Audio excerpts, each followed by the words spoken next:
Bonjour mes frères et sœurs, que le Seigneur vous accorde sa grâce, sa paix, cette bénédiction de le connaître, lui qui est Père, Fils et Saint-Esprit.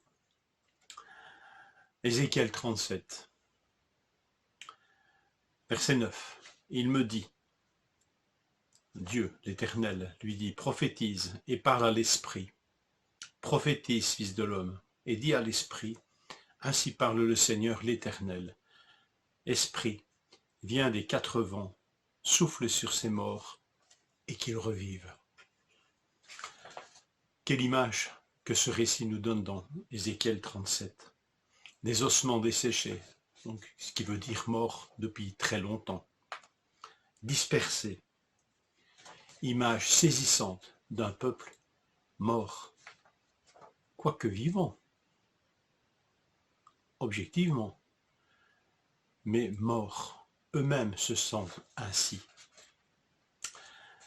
Le miracle extraordinaire du rassemblement des os, de la régénération des nerfs et des chairs, est déjà une œuvre extraordinaire qui répond aux cris des Israélites, parce que c'est ainsi qu'ils se voient. Au verset 11, il me dit, fils de l'homme, ces os, c'est toute la maison d'Israël. Voici, ils disent, nos os sont desséchés, notre espérance est détruite, nous sommes perdus. Les os ne sont plus desséchés dans cette vision extraordinaire. Mais pourtant, la vie ne concerne pas que les os, que les chairs et que les nerfs, que le corps, autrement dit. Le verset 8 nous dit « Il n'y avait pas d'esprit en eux ». Ce souffle de Dieu qui donne la vraie vie.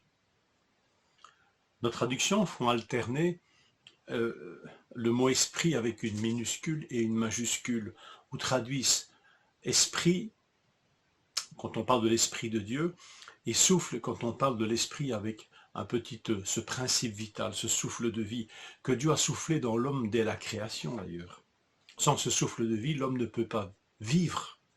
Mais ici, il y a plus que simplement ce souffle vital dans le texte. Il y a l'esprit de Dieu, qui donne une vie autre, sans laquelle l'homme n'est qu'un corps.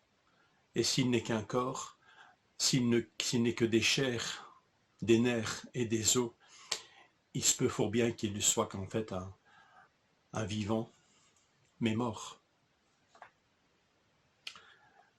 Le souffle divin n'est pas simplement ici que ce principe de vie que Dieu nous donne. On voit ceci au chapitre précédent, chapitre 36, verset 26. « Et je vous donnerai un cœur nouveau, et je mettrai au-dedans de vous un esprit nouveau. Et j'ôterai de votre chair le cœur de pierre, et je vous donnerai un cœur de chair, et je mettrai mon esprit au-dedans de vous, et je ferai que vous marchiez dans mes statuts, et que vous gardiez mes ordonnances et les pratiquiez. » L'Esprit de Dieu, au-dedans de vous, va mettre ce peuple en relation avec Dieu, mais une relation profonde, une relation qui part de l'intérieur au plus profond de l'homme. La vie s'installe en nous, la vie d'en haut, la vie de Dieu. Sans l'Esprit en nous, nous sommes des vivants morts. Sans cette vie de Dieu, nous ne sommes capables de rien d'autre que de nous disputer et nous diviser. L'histoire du peuple de Dieu nous le montre. Le reste du chapitre et sa promesse d'unité retrouvée entre les deux parties d'Israël resterait lettre morte sans cette vie d'en haut dans les cœurs. Cette capacité qui vient de Dieu, cette vie de l'Esprit en nous. Notre texte ici est intéressant aussi à souligner. Ce qui est intéressant à souligner, c'est qu'il contient la seule prière explicite dans toute la Bible à l'Esprit. Une prière à l'Esprit Saint. Je la résume, je la condense. Esprit vient et qu'il revive. L'Esprit, c'est la vie de Dieu. Et les œuvres qui s'en suivent. Et rappelons-nous qu'une des premières œuvres ici mises en évidence, c'est une unité retrouvée, mais basée sur la vie de l'Esprit Saint, activée par la vie de l'Esprit. Et nous? Je ne suis pas Éphraïm, je ne suis pas Judas, mais Jésus, par l'Évangile, étend cette promesse de l'Esprit à tout homme, toute femme, de toutes les nations. Jésus, quand il parle à Nicodème, dans Jean chapitre 3, verset 5, Jésus va lui dire, en vérité, je te le dis, à moins de naître d'eau et d'esprit, l'homme ne peut entrer dans le royaume de Dieu. Il faut naître de l'esprit. Et Nicodème va dire, mais comment ça peut-il se faire? L'Écriture nous dit encore dans Jean 7, c'est Jésus qui s'écrie. Jésus s'écria, celui qui croit en moi, des fleuves d'eau vive couleront de lui, de son sein, comme le dit l'Écriture. Il dit cela à propos de l'Esprit que devaient recevoir ceux qui croiraient en lui.